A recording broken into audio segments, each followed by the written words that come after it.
Have you ever felt like you were your own worst enemy? You start strong, you get momentum, then suddenly, you stall. You procrastinate. You overthink. You find a reason to put it off. And then later, you sit there asking yourself, why do I keep doing this? Let me tell you something important. This isn't bad luck. It's not laziness. It's not that you're broken. This is called self-sabotage. And today, we're going to dig into why you do it, where it comes from, and most importantly, how to stop. Because you were made for more. You have gifts, potential, dreams, and you can't afford to be the one holding yourself back. Stay with me until the end of this talk, because we're going to lay out a simple roadmap to break free, step into your next season of growth, and finally start living at your highest potential. If this message spoke to you and you're ready to stop holding yourself back, hit that subscribe button right now. This channel is all about helping you overcome fear, break limiting beliefs, build unstoppable confidence, and take consistent action toward your goals. Turn on notifications so you don't miss the next video, because each week, we go deeper into the tools and strategies that will help you become the best version of yourself. Your future self is waiting, let's get there together. Section 1. What is self-sabotage?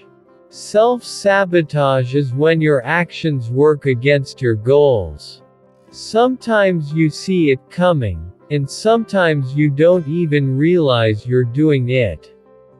It can be procrastination, waiting until the last possible moment to do something important. Perfectionism, never finishing because it's not perfect yet. Avoidance, finding ways to stay busy but never face what really matters. Giving up early, quitting right when the breakthrough is around the corner. And the tricky part, it usually feels reasonable. It sounds like, I just need more time. I'll wait until I feel ready. I should do more research first. But underneath those excuses is fear, wearing a mask of logic. This is why self-sabotage is so hard to catch. It disguises itself as being responsible, or cautious. You tell yourself you're just waiting for the right time, but really, you're waiting for the fear to disappear. And here's the truth, fear doesn't disappear. Fear only shrinks when you face it head on. Think about all the times you said you were waiting until things were perfect. How many dreams have you left sitting on the shelf because you were waiting? How many times did, I'll start next week, turn into next month, then next year? That is self-sabotage. It is not a one-time thing, it's a pattern that keeps you small. And the longer you stay in it, the more you start to believe that this is just who you are. But it's not who you are. It's just a habit, and habits can be broken. Section 2. Why we self-sabotage. 1. Fear of failure. Our brains hate the idea of failing. If we try 100% and it still doesn't work, we feel exposed.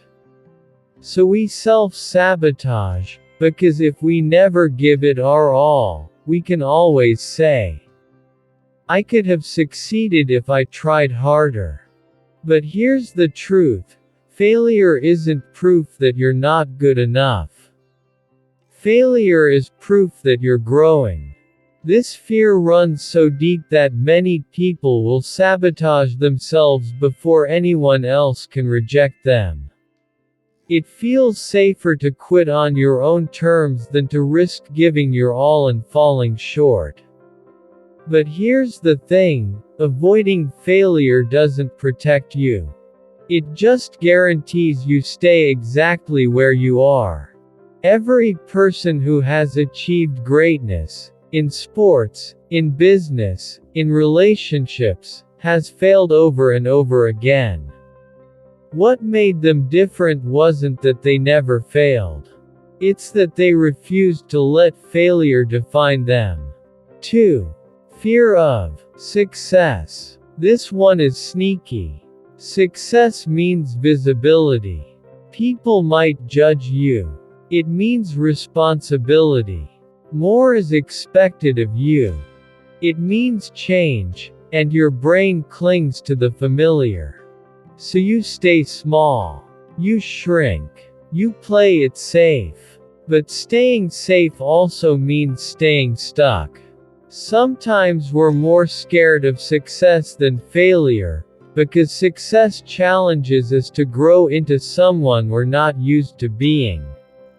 Think about it. Success might mean more eyes watching you, more expectations placed on you, and more pressure to stay at the top. It might mean leaving behind the people or environments that feel safe. And sometimes, deep down, we don't believe we can handle that. So we play small. We pull back right when things are going well, because staying in the familiar feels easier than stepping into the unknown. But here's the truth, success is not a threat. It's an invitation to grow. 3. Low self-worth. If deep down, you don't believe you deserve success, you'll find ways to block it.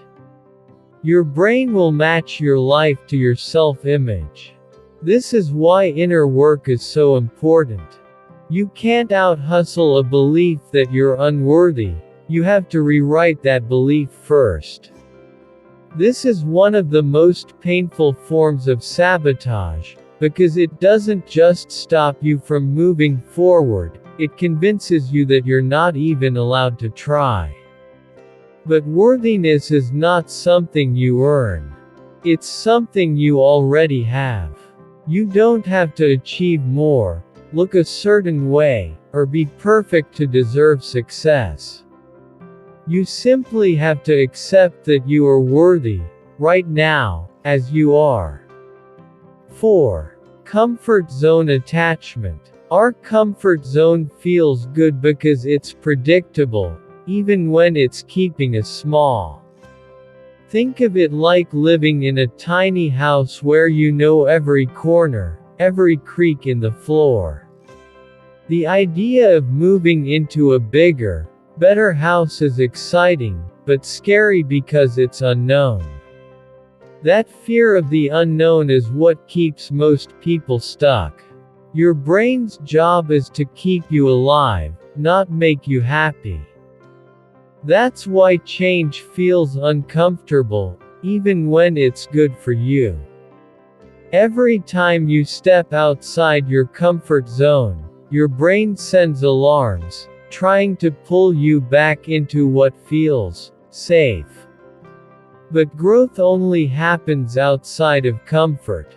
Every dream you have, every version of yourself you want to become, lives on the other side of discomfort.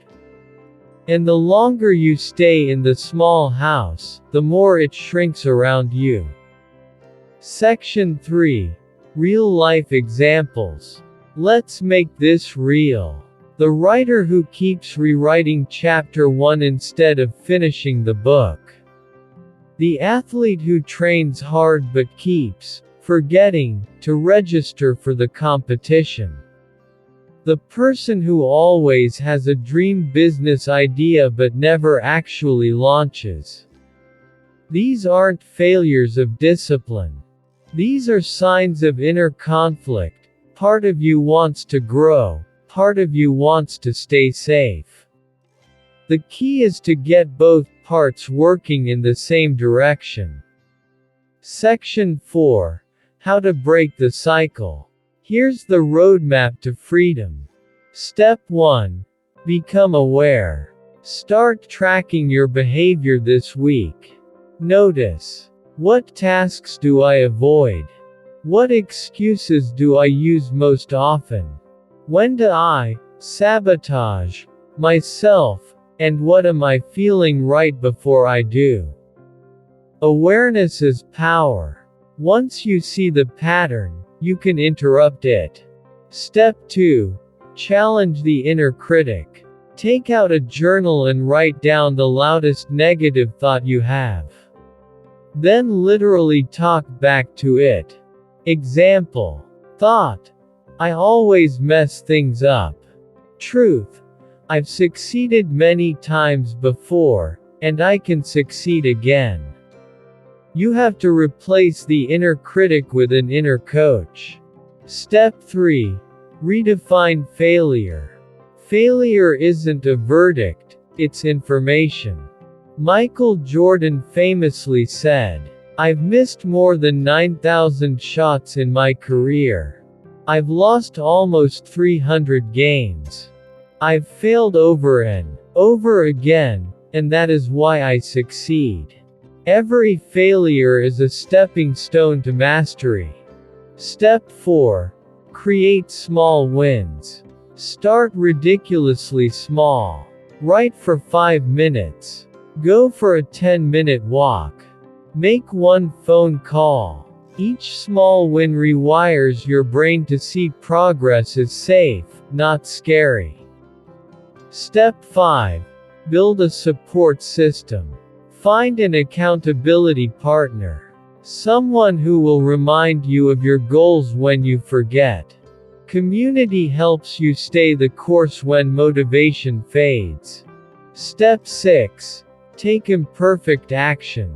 This is the moment of breakthrough. Don't wait until you're ready. You'll never feel 100% ready. Take the messy first step. Send the email. Publish the video. Try the workout. Clarity comes through action, not before it. Each of these steps takes time. Don't expect to flip a switch and be free from every self-sabotaging habit overnight. This is about progress, not perfection. Think of it as rewiring your brain. Every time you notice a pattern and choose a different response, you are building a new path forward. Section 5. Personal reflection. Pause right here and ask yourself, where have I been getting in my own way? What would my life look like if I stopped sabotaging and just went all in? Take a moment to visualize that version of you, confident, focused, consistent. Feel that in your body. This is who you're becoming. If you want to take this deeper, set aside quiet time to journal these questions every day for a week. You'll start to see patterns, not just of what you're afraid of, but of how often you've been giving fear the final say. Then ask yourself, what would my life look like 6 months from now if I stopped sabotaging myself today? Let that vision pull you forward. Section 6. Closing inspiration. You have everything you need right now to start. The same brain that created the sabotage can create the solution. The next time you feel fear creeping in, take a deep breath and say, "This is fear. Fear doesn't get to drive. I do." Step forward anyway. Because your future, the life you've been dreaming about, is waiting on the other side of self-sabotage. If this message spoke to you and you're ready to stop holding yourself back, hit that subscribe button right now. This channel is all about helping you overcome fear, break limiting beliefs, build unstoppable confidence, and take consistent action toward your goals. Turn on notifications so you don't miss the next video, because each week, we go deeper into the tools and strategies that will help you become the best version of yourself. Your future self is waiting, let's get there together.